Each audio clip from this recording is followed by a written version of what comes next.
just like barrel of laughs kind of joke. Just, you know, he hates us because he ain't us, brother. Doing fine. Just had an interesting convo, and I felt like getting your take on it. What matters more in a story, author intent or the general consensus of fan interpretation in works of fiction? Excuse me, let me take a page out of the book here, the good book, as it were. That's an interesting conversation, and I don't know if I have a definitive answer for you. Because I think both have a place. However, it depends on the establishment of a series. So take, for example, if you have a long-running series, let's take Star Wars, for example, where Star Wars has been written, directed, and changed by so many different authors. In that case, I would argue the fan consensus does hold more weight. However, if an author in that setting wants to try and do something different with the IP, I don't necessarily disagree with them doing it. However, the author should anticipate the inherent backlash that's going to happen. Is that a fault of the fandom? Yes, I think the fandom, or a lot of fandoms, I should say, are, well, fandom comes from fanatical, basically, or fanatic, fanatic. But anyway, I don't like talking about like the negativity in any sort of community. Like, I understand it, and we can have conversations about it, why I might disagree, agree with any sort of stance, but at the same time, it's hard when it comes to works like that, where you have an established thing, you have a writer that wants to put their own twist on a specific existing property. At that point, it really there can be part of it where, yes, the fan consensus does hold a lot of weight, and it should hold a lot of weight. However, if you get a major bit of backlash, I think at that point it holds the only thing that can really be discussed at that point is, and I'm not wording this perfectly, but you have to judge it for its own merit. Like, okay, is the writing competent? Is the story interesting? Is it, you know, like, is there an interesting core idea to what is being presented? Because I think there are plenty of stories that have really good core idea but have poor execution. I will use the example of the J.J. Abrams Star Trek movies. I'm not the biggest Star Trek fan. I have come to appreciate the history of it, and I have gone back to watch a lot of the series and have, you know, found a lot of enjoyment out of them. But I didn't grow up watching Star Trek, so I have that little bit of a perspective there. And for what I know and the little bit that I did engage with for the series, going and watching the J.J. Abrams Star Trek movies, it felt hollow. It felt soulless, because it was like, there's not really an idea behind it. It's just action, action, action. And there's nothing necessarily wrong with that. And obviously a lot of people really like the first one, but this is where I have a disconnect. The first one, okay, you wanted to go just have it more like action focused and stuff like that. That's fine. Where I have the issue is in the second movie, like Into Darkness, I think is what it's called. Abrams, or, you know, the writers behind it, tried to take like established things from the old series and then just shoehorn it in to the movie with not nearly enough time nor coherency to the actual story at present. They're taking like Wrath of Khan, and one of the major things of Wrath of Khan, like if you watch Wrath of Khan the original and then go and watch Into Darkness doesn't make any goddamn sense. It's like stupid how much it doesn't make sense. The whole idea and like mindset of the character for Captain Kirk in that movie is he's getting old. You know, he's had his time, he's done his adventures. You know, there's this like, should I continue, should, like, am I, you know, like, am I losing a step? There's like that the conversation of old age, and like finding their purpose in life in spite of that.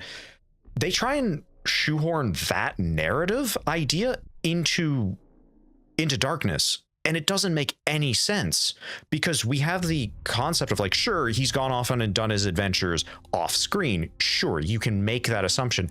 The problem is you're getting a 30-year-old actor saying, "Ah, yes, I'm, you know, I've had my adventures and I've, you know, done all this stuff and now I'm thinking of retirement." It's like, dude, you're 30. What the fuck are you talking about?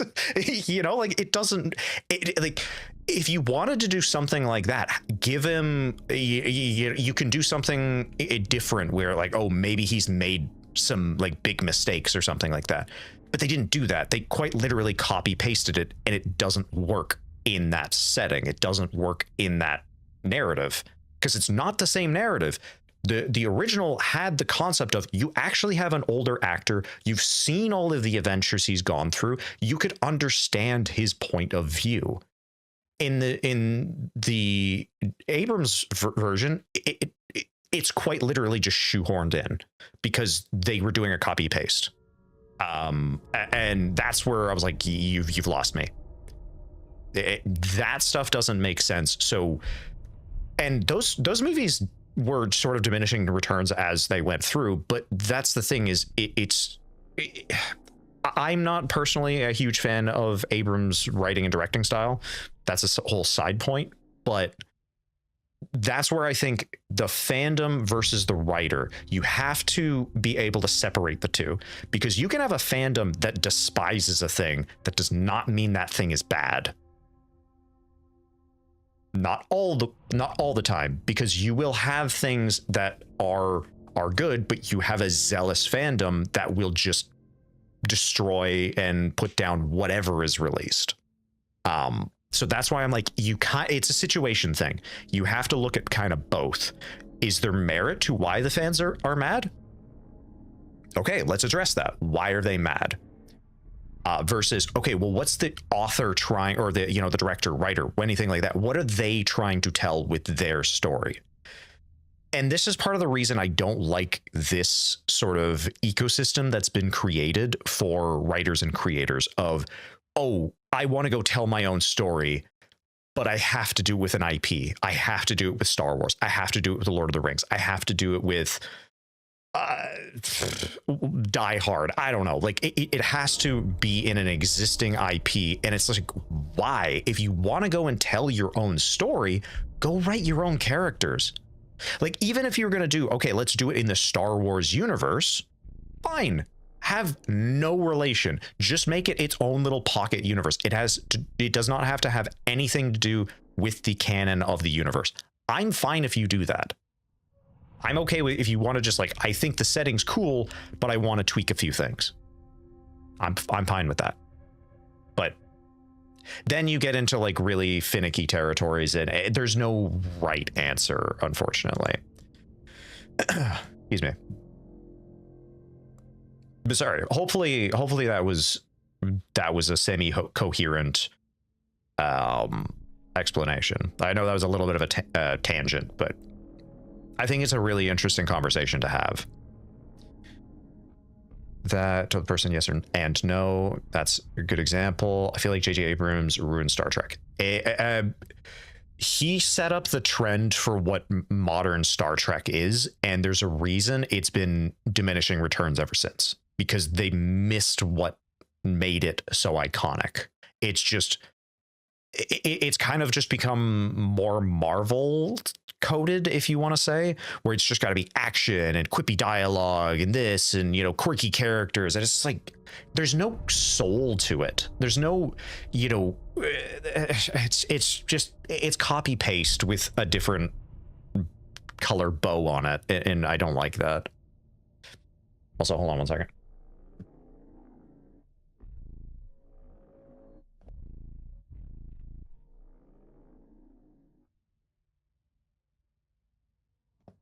Excuse me, sorry, I had to clear my throat there. As a Star Wars fan, my skin crawls at the name also. Yeah, I was just copied from the original material. Again, didn't he? Yes. The first... The Force Awakens is just A New Hope retold. And he's done that a lot, unfortunately. That's kind of what he does. Little I've seen of new Star Trek shows, they're just not the same as the older ones. Yes, in my opinion, they've completely missed the mark on it. They don't understand what made those series so good. It's the complex thought. It's like this question. That's the way I will phrase it. The original Star Trek series was like having one of these conversations. It makes you think. You know, you have the episode. I don't remember episode names, so I apologize. But you know, you have the episode of the debate of Data's sentience. Can a synthetic life be considered a life? Can it have citizenship? Should it have independence? Should it have this? Should it have that? Like, that's an interesting conversation, especially in today's landscape with the the age of AI growing at an alarming rate. There is a genuine and interesting conversation to be had there, and I like that conversation. Even the Jean, you sent me an episode or like a video from a specific episode. I don't remember the name of the episode, but it's Next Generation. It's where basically they come into contact with an alien species. They cannot communicate, in terms of they are just speaking such a different dialect, such as they can't communicate properly. And so the two captains go down to a planet, and then they have to basically like figure out a way of communicating. The episode is called Darmok. Thank you, John. I really like that episode. I think that's a really cool episode because at the end of it, there is an understanding that has come to, but it's not just, you know, quirky, this, that, the other thing. It's like, no, they actually think about how would you communicate with a new race, because they both want to become friends. They both want to converse, but how do you break through? How do you communicate? There's arguments where the way they went about it is maybe not the most efficient way, but I think it's a very cool I think it's a very cool episode, and I love that kind of, again, discussion, the mystery, the exploration of it, of just a concept or an idea.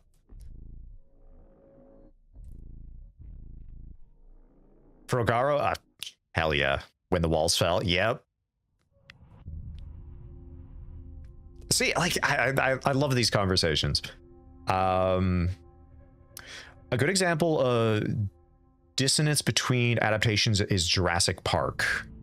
The movie showed the dinosaurs as majestic animals with instincts, and while dangerous, have a way to their madness. The books, however, went out of their way to say he cloned dinosaurs weren't natural, they were genetically engineered monsters. Each movie strayed further from the source material. Yes, I do know about that. And like, I'll be honest, I think the only movie I think really captures and it's not even one-to-one, it's none of them have been one-to-one, but I think the one that has done the best job of it is the first movie. I think anything past the first movie, the Jurassic Park movies are just in general diminishing returns. Most fans can tell the newer movies have less and less soul. Yes, they're really just trying to squeeze every little bit out of it, and it doesn't work. Like you said, yeah, that's exactly it. It's cloned. People can tell. And I feel like that's very much the cinematic landscape that we are currently stuck in. That's not to say that there aren't good and interesting projects being done, but the problem is those things that are interesting are not getting attention because they don't have gigantic companies. They don't have Paramount. They don't have Disney. They don't have Warner Brothers. They don't have those giant names behind them, and so they just kind of go under the radar. Excuse me. But the current market is so risk adverse, or risk averse, excuse me. They just do not want to take a chance on something because it might fail. They want the most analytical, it's got the highest chances of success because we've used all this data that says it will, but it doesn't work. And their calculations don't take into account the fact that people have seen this same movie 5, 6, 7, 10, 20 times. It's the reason why Marvel has slowly just been diminishing, because you told this story already. We know this already. The returning people are for the characters, and the characters are gone. So now you have no reason to be invested. Yeah, I can mostly understand what you mean. I've only seen 3 seasons of Picard, some the episodes of Discovery, and not even the first 2 seasons of Enterprise. Enterprise, that's like the OG one with Captain Archer. I personally, Enterprise is my favorite Star Trek series, but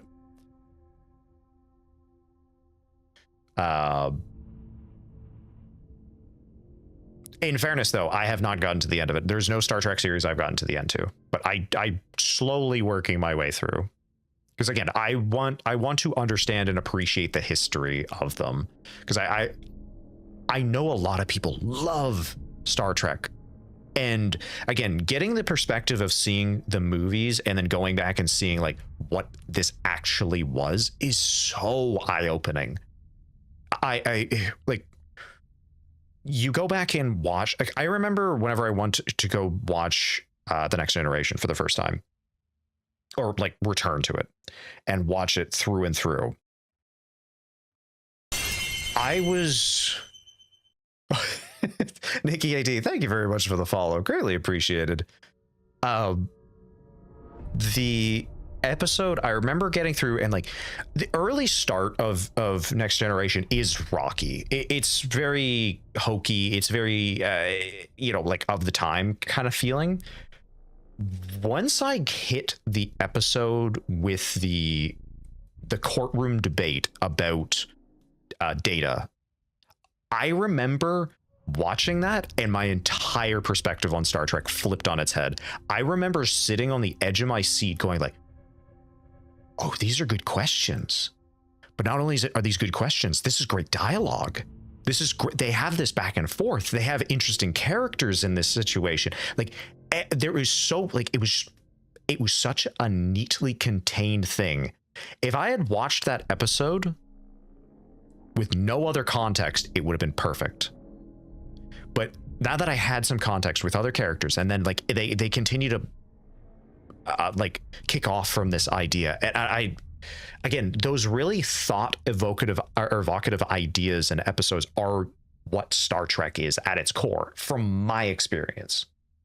I like that conversation. I like that idea, and that feels like we are so afraid to ask those questions nowadays, and I think that's very unfortunate, especially for burgeoning and up and coming writers. Ask the questions, try things out.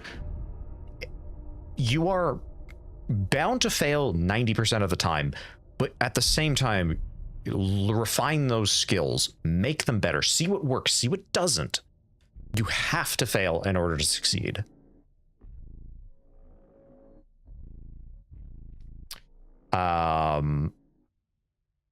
Agreed. I don't believe most movies have enough to say past 3 movies. Yes.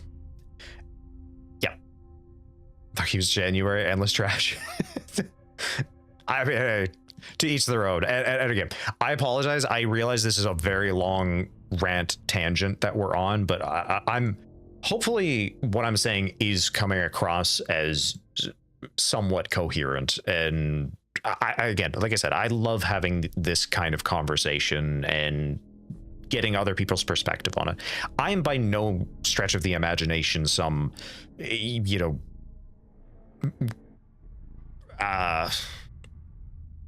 old wise men to all of this stuff. I am just like everybody else. I like watching shows. I like experiencing stories. I love having my ideas challenged and new ideas presented to me. I love that sense of adventure and wonder. And I miss that. You know, what was it? I watched a video not too long ago, and they were talking about superheroes, like superhero media. Superhero media has gotten very oversaturated. However, this was a point that I don't hear brought up at all. And whenever it occurred to me, I was like, I have not seen this in a good while. The comment was, I miss when superheroes were just good people. I was like, damn, you're right. Like, when do you watch a superhero movie and just see like them helping general people, like getting them out of the line of fire, diving in the way of, you know, like an oncoming bullet, something. And I was just like, dang, you know what? Yeah, I feel like I haven't seen that in a good while. The new Superman. And actually, you're right. Yeah, Nikki AD, 100%. I recently watched the new Superman for the first time, and I was like, I get why people really liked this movie. And I remember I watched it. I'm admittedly not the biggest Superman fan. I like a lot of the stories that can be told with his character, but he's not my favorite. But yes, that was perfect. You actually see him going out of his way. He's at the core. And this is what heroes are supposed to be. And like superheroes, they're supposed to be an ideal, an almost impossible ideal to aspire to. Do they? And this is the big thing. If you took away the superpowers, those people would still be good people. They would still be heroes. And I like that. I love that about them. You look at, I'm gonna nerd out slightly here. One of the best portrayals and the best writing for any superhero, in my humble opinion, is Batman the Animated Series. Kevin Conroy, back in the day.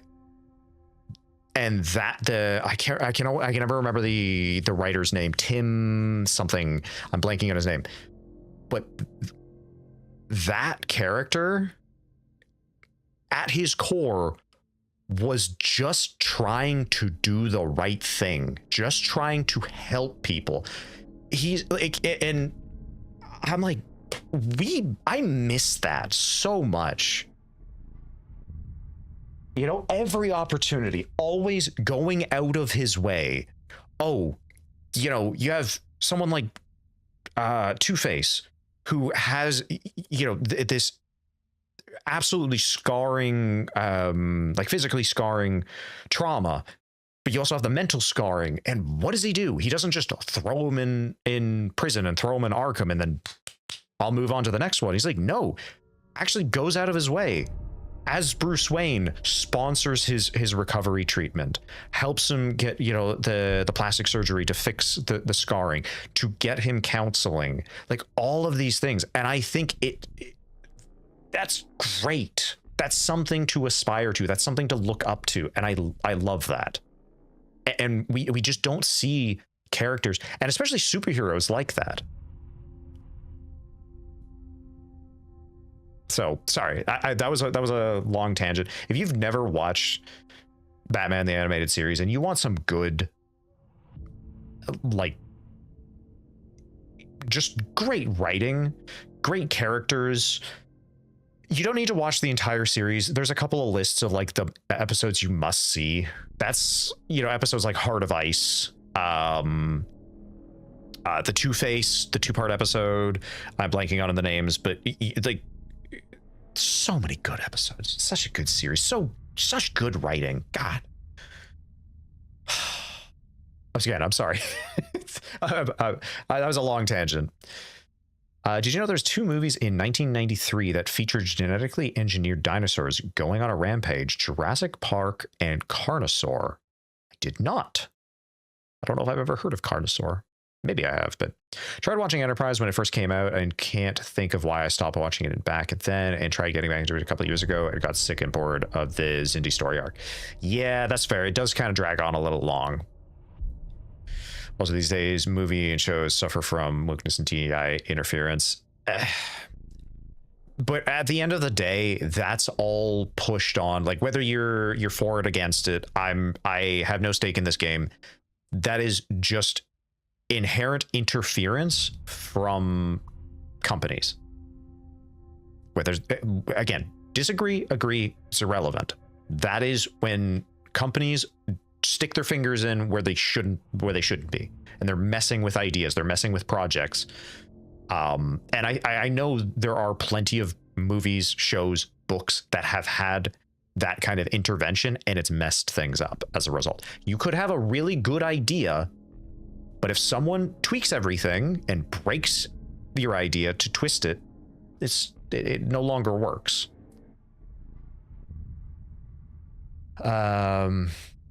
Superheroes help people? That doesn't sound right, right? So not a super fan of Superman, huh? I genuinely no. I think some of his older writing is very poor, but it's tying this back to 40K. One of the reasons I really like 40K is the ability to tell very human stories in an extreme grim setting. To tell like these, despite the odds, despite the challenges, despite everything, at their heart, it's that resilience. It is that courage to fight against gods, like incomprehensible to mortal men. You know, to hold the line. I love that. And Superman stories, when they can approach it from that kind of narrative and that kind of perspective, I think is really interesting. You know, absolutely. W take. Did you know Mark Hamill said he'd never play the Joker again after Mr. Conroy died? Yeah, I'll be completely honest. That I remember when I first read about that. That was heartbreaking. That was heartbreaking. Like, genuinely, such an amazing individual. Like, genuinely, such an amazing individual, such a storied person, and like a beautiful appreciation for the character and opportunity that he got. So, yeah. The moment when he helped to save Dr. Freeze's what? Yes. Yeah. Again, it's like, all right, we're gonna jump back into the game because I think I'm putting people to sleep with my ramblings and rants, but you can still think of a quote from Heart of Ice to this day. I haven't watched it since a kid, and they're still with me. Yup.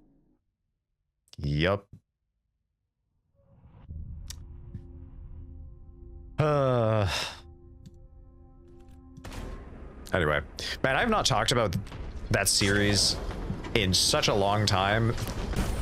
I'm glad we got to.